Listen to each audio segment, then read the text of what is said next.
I made a startling discovery when I went to the barbecue deli below my apartment to get some food. I asked for $30 worth. They'd weigh out $50, ask for $50, and eventually scale it up to $100.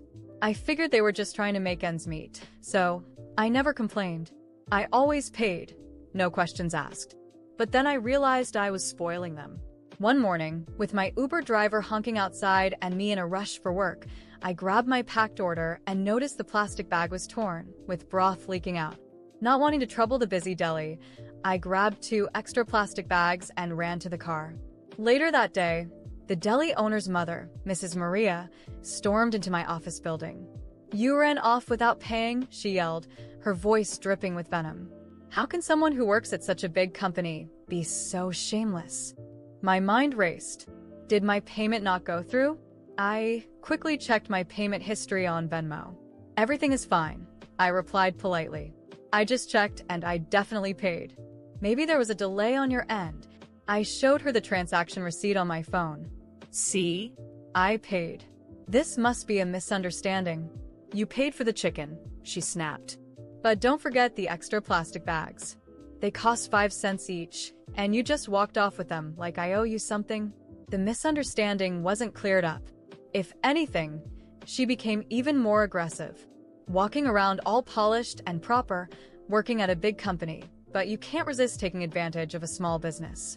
Doesn't your company care about hiring people with integrity?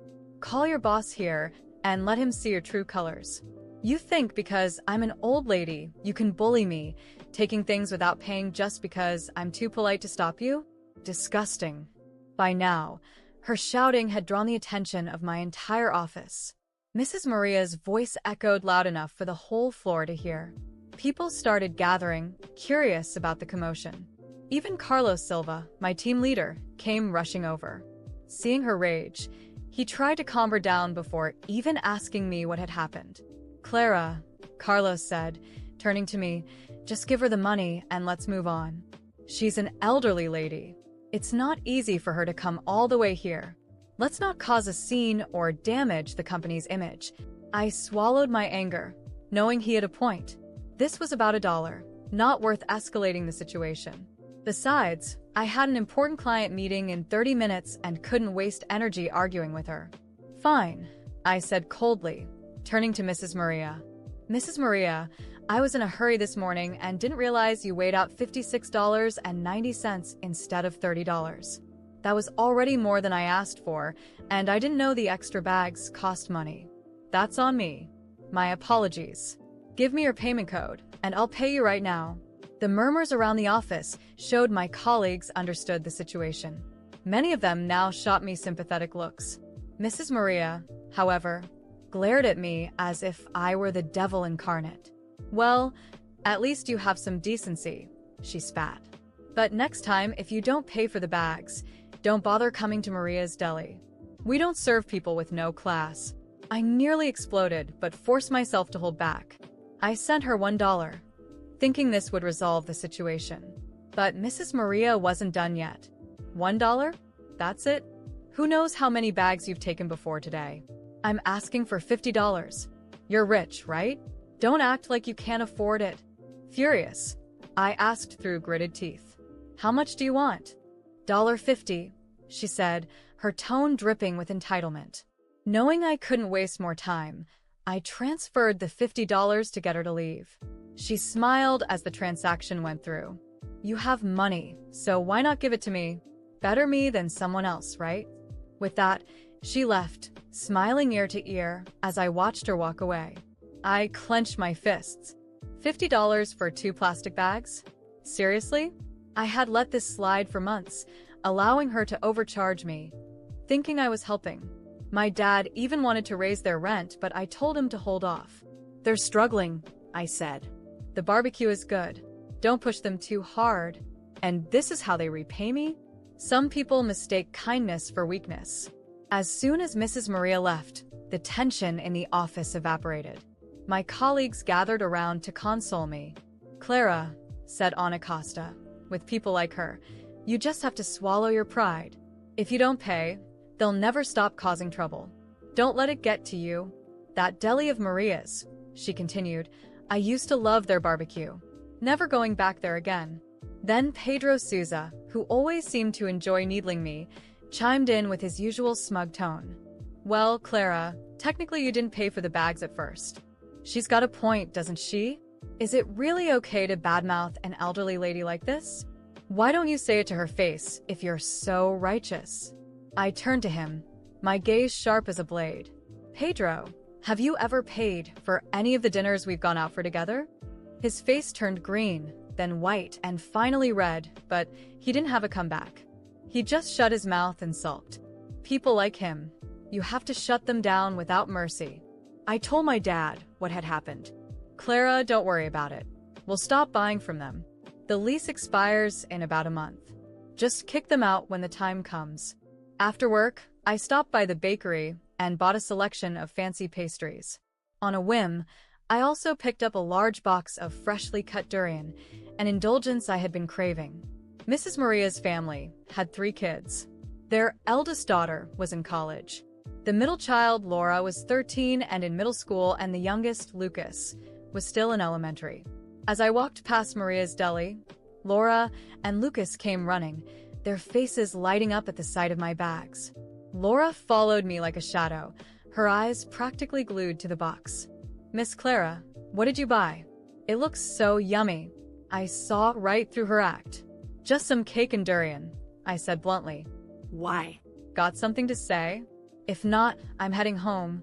The word durian made Lucas's eyes sparkle with excitement. Without hesitation, he tried to grab my bag. Miss Clara, how did you know I wanted durian today? Open it up and let me have some. I lifted the bag out of his reach, my expression unreadable. If you want it so bad, go buy it yourself. Don't have money? Ask your dad. Lucas scrunched up his face, clearly displeased. My dad doesn't have your kind of money. He'd never buy us something so expensive. Laura quickly chimed in. Yeah, if it weren't for you, we'd never get to taste anything nice like that. How had I missed it before? These two were just as shameless as their grandmother.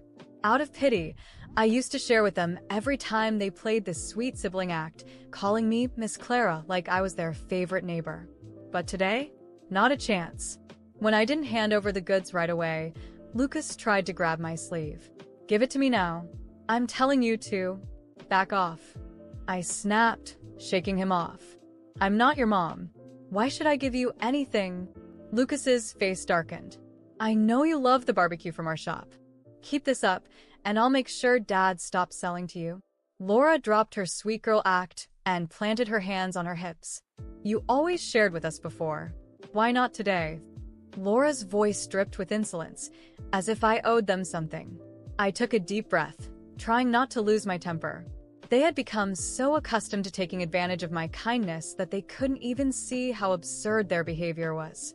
I looked at her, fixing a stern gaze, trying to send the message without raising my voice. Because today, Laura, I realized kindness has its limits. You think everything I do is my responsibility? It's not. You have parents for that, not me. She crossed her arms, frowning as if I were the most unfair person in the world.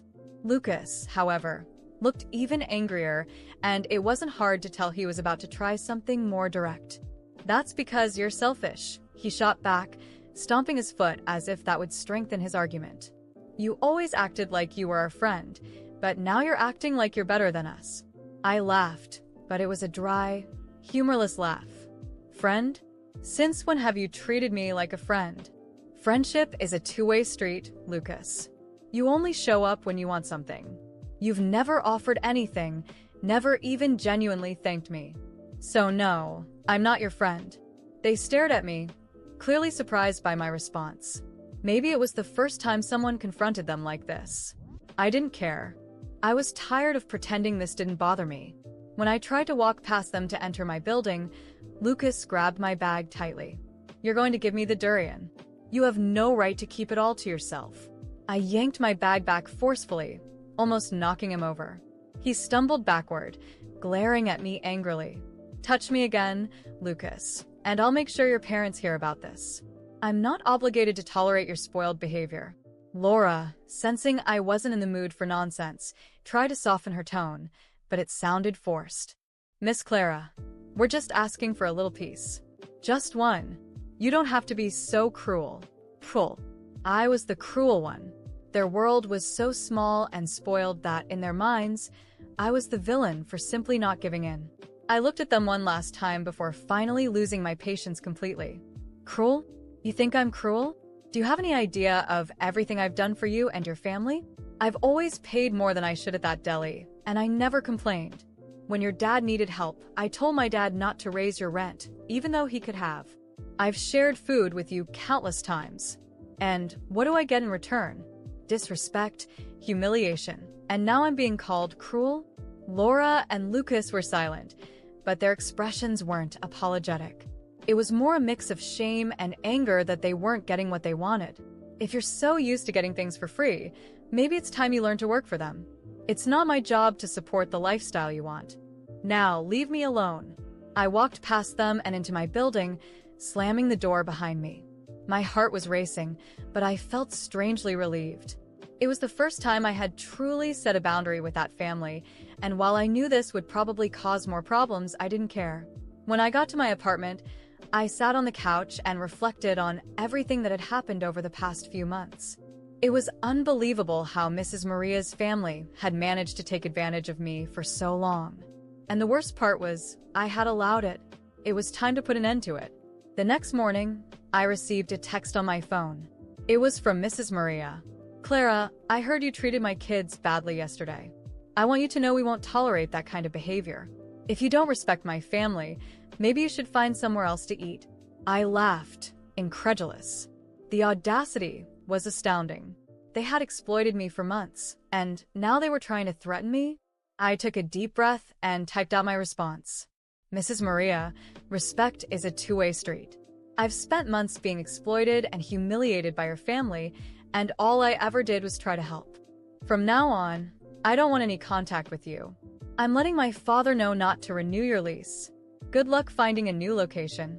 I sent the message without hesitation. I knew she would probably show up at my workplace again or send more messages, but I didn't care. For the first time in months, I was prioritizing my own well-being. As expected, later that afternoon, Mrs. Maria showed up at my workplace again, this time with her children in tow. She started yelling in the reception area, claiming I was ruining their lives and that I had no heart. My coworkers looked at me, expecting me to go down and handle the situation. "I'm not going down," I said firmly. "She has no right to be here causing a scene. Call security." And that's exactly what they did. Mrs. Maria was escorted out of the building, screaming that I would pay for this. Meanwhile, I felt calmer than ever. The truth was, her family didn't know how to handle boundaries, but now they were learning the hard way. And me? I was finally free of their toxicity. That night, after everything that had happened, I was determined to put an end to the situation once and for all. I sat down with my father at the dining table, where he was reviewing some lease contracts. He was a practical man, always calm, but with a strong sense of justice that I knew I could count on. I set my cup of tea on the table and started explaining everything, from the constant exploitation by Mrs. Maria's family to the scene at my workplace and the disrespectful behavior of Laura and Lucas. He listened silently, his brows slightly furrowed. "Clara, this has gone way beyond acceptable limits," he said, sighing as he closed the papers in front of him. I had already been considering not renewing their lease for other reasons, but this just solidifies my decision. They've caused enough problems. I don't want to sound vindictive, Dad, but I think it's the right thing to do. They don't respect anyone, they exploit people, and they still act like they're the victims. Plus, you know they've been leaving the parking lot a mess and disturbing other tenants with the smell of grease. There's no reason to be lenient anymore." He nodded, agreeing slowly. "Their lease is up next month. I'll officially notify them that we won't renew. And if they complain, I'll remind them they've already been lucky to stay here for so long paying below market rent." I felt relieved. It was as if a huge weight had been lifted from my shoulders. For the first time, I knew this situation would finally have a resolution. Over the next few days, my father prepared the formal notice and sent it to Mrs. Maria's barbecue deli. We knew their reaction wouldn't be calm, and we were right. A few days later, as I was having breakfast, I heard a loud knock on my apartment door. When I opened it, there was Mrs. Maria, holding a crumpled envelope in her hand and her face red with anger. "Is this some kind of joke?" she shouted, waving the notice in my direction. "Do you think you can just throw us out like this without warning? You and your father are both ungrateful. All we've done is work hard, and now you want to put us on the street? This is unfair." I kept my composure, crossing my arms as I stared at her. "Mrs. Maria, what's unfair is what you and your family have done to me for months. Overcharging me, spreading lies about me, and your children's terrible behavior. You've never shown any respect for me, the other tenants, or the building. My father is simply doing what should have been done a long time ago. This is an abuse of power," she continued, yelling. "You're messing with my family's livelihood. How am I supposed to feed my children now?" I didn't budge. I knew she was trying to manipulate me emotionally. "Mrs. Maria, you've had plenty of chances to improve your conduct. I never complained about the overcharges because I wanted to help, but you crossed every boundary. I'm not responsible for your family, and neither is my father. You have 30 days to vacate the space. That's the legal notice, and I suggest you use this time to find another place." She huffed, furious, and stomped away. But that wasn't the end of it.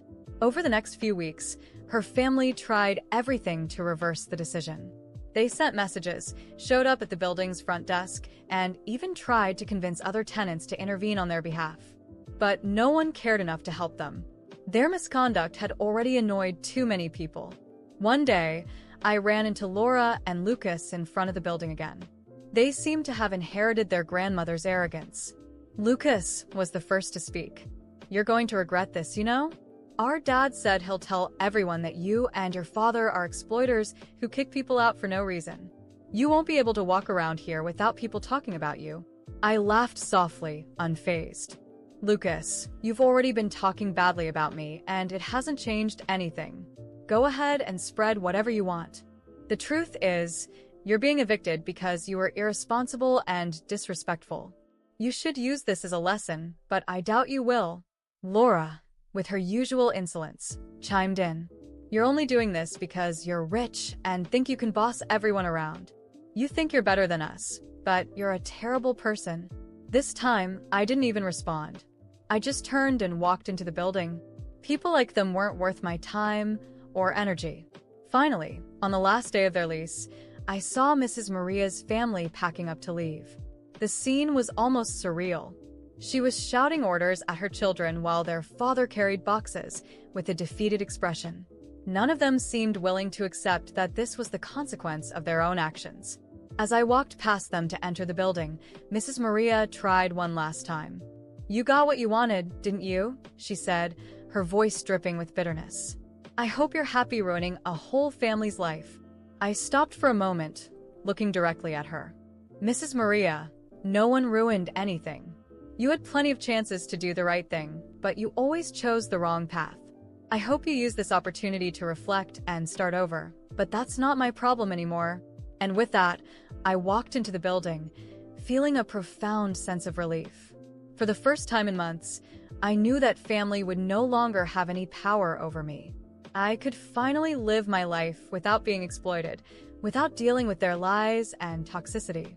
It was the perfect closure to a chapter that should have ended long ago.